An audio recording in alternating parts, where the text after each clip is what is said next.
gems. So today's we are discussing about structure of pollen. You know that pollen is considered as male gametophyte. Previous videos में हम लोगों ने structure of anther, microsporogenesis, इन सब को हम लोगों ने कवर कर लिया है। अब स्ट्रक्चर ऑफ एंथर को क्यों कवर करना है, क्यों इम्पोर्टेंट है, क्योंकि बोर्ड के एग्जाम में भी और ख़ास तौर से नीट के एग्जाम्स में इसके पार्ट के बारे में पूछ लिया जाता है, कुछ स्पेशल टर्मिनोलॉजी पूछ ली जाती है, इसे हम लोग क्या करेंगे, कवर करेंगे। ठीक है, तो चलिए स्टार्ट करते हैं आज का लेक्चर। हम लोग ये देखते हैं कि नॉर्मली जो पॉलन का स्ट्रक्चर होता है, एक अगर हम यूनिवर्सल वे में देखें तो कैसा होता है, इस चीज़ को समझिएगा, ध्यान दीजिएगा। पॉलन के स्ट्रक्चर में फर्स्ट ऑफ ऑल ये दो सेल पाई जाएंगी। एक सेल साइज में क्या होगी, बिगर होगी, और एक सेल साइज में क्या होगी, स्मॉलर होगी। क्लियर। इसके बाद एक आपको यहाँ पे लेयर आपको मिलेगी और इसी तरह आपको एक लेयर ऐसे बाहर मिलेगी। मैं चाहूँगा कि आप इसको नोट्स में बनाते चले। ठीक है, यहाँ पे देखिए ये जो बाहर की लेयर है इसे हम एक्साइन कहेंगे। ठीक है, इनर लेयर को हम क्या बोलेंगे, इंटाइन बोलेंगे। इस लार्जर सेल को हम बोलेंगे वेजिटेटिव सेल, और जो स्मॉलर सेल है इसको हम बोलेंगे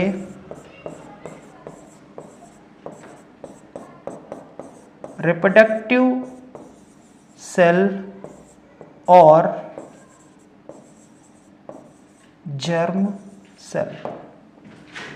ये बेसिकली स्ट्रक्चर होता है यूनिवर्सल वे में पॉलन का। ठीक है, अब देखिए कुछ यहाँ पे आपको खास बातें यहाँ पे ध्यान में रखना है। अगर हम बात करें 60% एंजियोस्पर्मिक प्लांट में, सो 60% एंजियोस्पर्म में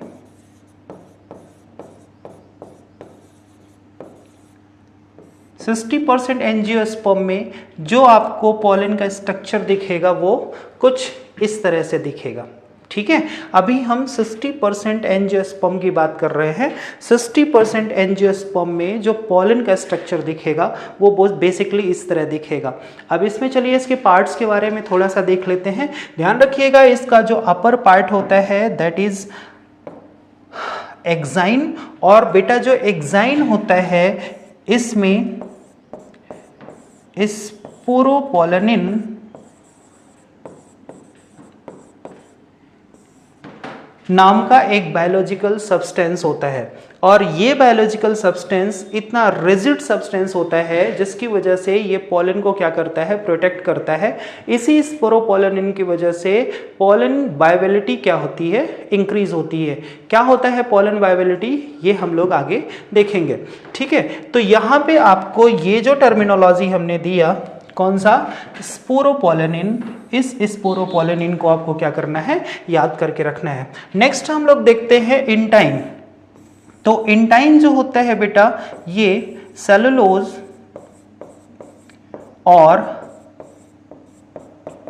पैक्टिन का बना होता है। इसको भी आपको याद रखना है, ये सेलुलोज और पैक्टिन का बना होता है। वेजिटेटिव सेल और रिप्रोडक्टिव सेल, इन दोनों का जो वर्क है ये हम लोग बेसिकली फर्टिलाइजेशन की प्रोसेस में देखेंगे। तो यहाँ पे बेसिकली जो स्ट्रक्चर है किसका, पॉलन का, पॉलन के स्ट्रक्चर में कुछ खास बातें आपको याद रखनी है।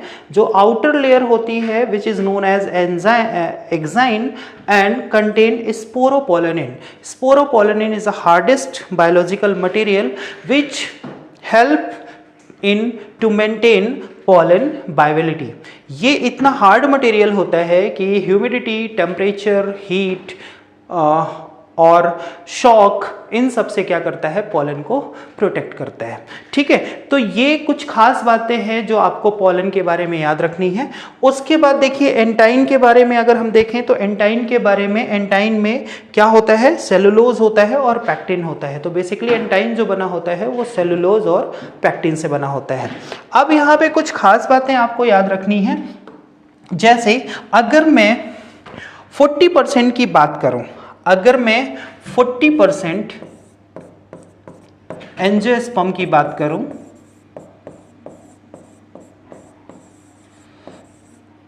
40% एंजियोस्पर्म की बात करूं तो 40% एंजियोस्पर्म में बेसिकली क्या होता है, जो रिप्रोडक्टिव न्यूक्लियस होते हैं वो एक ना होके दो होता है। यानी यहां पे आपको क्या देखने को मिलेगा, यहां पे कुछ ऐसा स्ट्रक्चर आपको देखने को मिलेगा,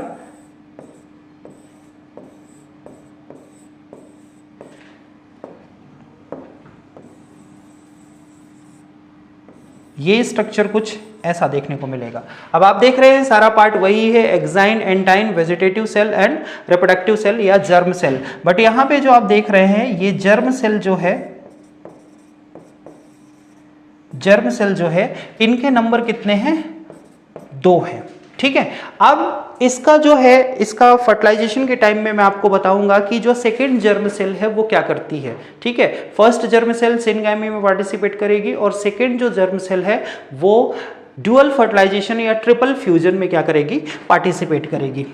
अब प्रीवियस स्ट्रक्चर में आप देख रहे हैं कि यहां पे एंजाइम जो है वो डिसकंटिन्यू हो रही है। ठीक है, तो इस प्लेस को हम बोलते हैं जर्म पोर, इसको हम बोलते हैं जर्म पोर। और बेटा ये जो जर्म पोर होता है ना, ये एक प्लेस होता है जहां से क्या होता है, पॉलन ट्यूब का जर्मिनेशन होता है। At the time of fertilisation nucleus, जो पॉलन का न्यूक्लियस है वो ओव्यूल तक कैसे पहुंचेगा, एम्ब्रियो सैक तक कैसे पहुंचेगा, पॉलन ट्यूब से। और पॉलन ट्यूब से जो न्यूक्लियस पहुंच रहा है, उस पॉलन ट्यूब का जो जर्मिनेशन है वो कहां से स्टार्ट होगा, जर्म पोर से स्टार्ट होगा। ठीक है, तो आपको क्या याद रखना है, 60% एंजियोस्पर्मिक प्लांट में जो पॉलेंस पाए जाएंगे उनमें एक वेजिटेटिव सेल, एक वेजिटेटिव न्यूक्लियस, एक वेजिटेटिव जर्म सेल एंड एक जर्म सेल और एक न्यूक्लियस होगा, किसमें, जर्म सेल में। बट अगर हम बात करें 40% एंजियोस्पर्म में, तो 40% एंजियोस्पर्म में आप देखेंगे कि जो वेजिटेटिव सेल है या न्यूक्लियस है उसका नंबर 1 है, बट जो रिप्रोडक्टिव या जो जर्म सेल है उसका नंबर कितना है, 2 है। ठीक है, ये चीज आपको याद रखना है। अब यहां पे देखिए, यहां पे कुछ बातें हैं जो आपको ध्यान रखना है, जैसे पॉलन वाइबिलिटी।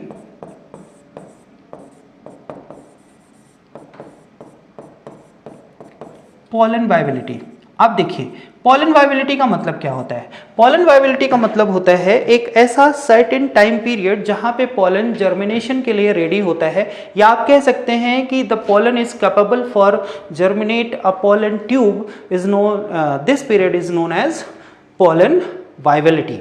ठीक है, एक छोटा सा और टर्म आपसे यहां पे पूछा जाता है, that is pollen bank.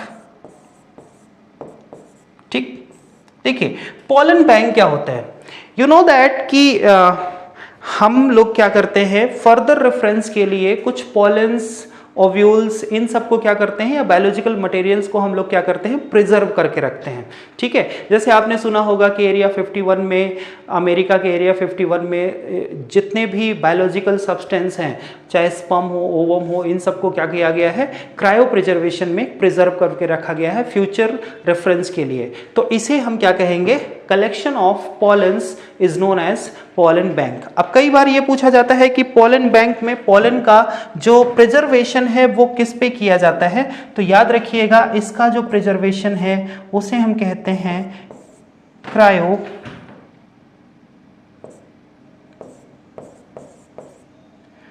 Cryo preservation. अब ये जो क्रायो प्रिजर्वेशन है बेटा वो -196 डिग्री सेल्सियस पे किया जाता है। कई बार एग्जाम में आपसे टेम्परेचर वगैरह भी पूछ लिया जाता है, तो ये क्या टेम्परेचर रहेगा, -196 डिग्री सेल्सियस। यहीं पे एक आपसे और टर्मिनोलॉजी पूछ ली जाती है, दैट इज पोलन एलर्जी। अब ये पोलन एलर्जी क्या है? ठीक, सबसे पहले तो आपको ये समझना है कि व्हाट इज एलर्जी। ठीक, ये आज का बहुत छोटा सा टॉपिक है बट बहुत इंपॉर्टेंट टॉपिक है, प्लीज ध्यान से समझते चलिएगा। आपसे पूछा जाता है व्हाट इज एलर्जी, तो एलर्जी बेसिकली क्या होता है? The over sensitivity of human defence system या over sensitivity of immune system is known as allergy.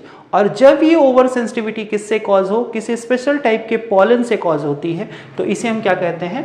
Pollen allergy कहते हैं। आपने कई बार देखा होगा, जैसे पार्थेनियम जिसको नॉर्मल लैंग्वेज में हम लोग क्या कहते हैं? गाजर घास कहते हैं। अगर हम उसके पास हैं तो उसके पॉलन से हमें स्नीजिंग वगैरह स्टार्ट हो जाती है, स्नोफिल्स वगैरह की प्रॉब्लम हो जाती है, तो इसे हम क्या कहते हैं? पॉलन एलर्जी कहते हैं। ठीक है, तो आज हम लोग क्या कर रहे थे? छोटे छोटे टर्मिनोलॉजी क्लियर कर रहे थे। ठीक है, और साथ ही साथ हम लोग क्या कर रहे थे? पॉलन के स्ट्रक्चर के बारे में पढ़ रहे थे। यहाँ से हमारा जो रिप्रोडक्टिव सेक्सुअल रिप्रोडक्शन का जो प्लांट का पार्ट है, इसमें मेल गैमेटोफाइट का सारा पार्ट हम लोग कवर कर चुके हैं। यानी प्री फर्टिलाइजेशन फेज में जो मेल गैमेटोफाइट के फॉर्मेशन, स्ट्रक्चर, इन सब का जो पार्ट था उसे हम कवर कर चुके हैं। नेक्स्ट हमारा जो वीडियो आएगा, जो नेक्स्ट लेक्चर आएगा, उसमें हम लोग फीमेल पार्ट को कवर करेंगे, मेगास्पोरोजेनेसिस को देखेंगे। ठीक है, तो मिलते हैं नेक्स्ट वीडियो में। तब तक अपना बहुत ख्याल रखिएगा, नोट्स बनाते रहिएगा और वीडियोस को हो सके तो शेयर करते रहिए ताकि कम्युनिटी आगे बढ़ सके। Thank you so much.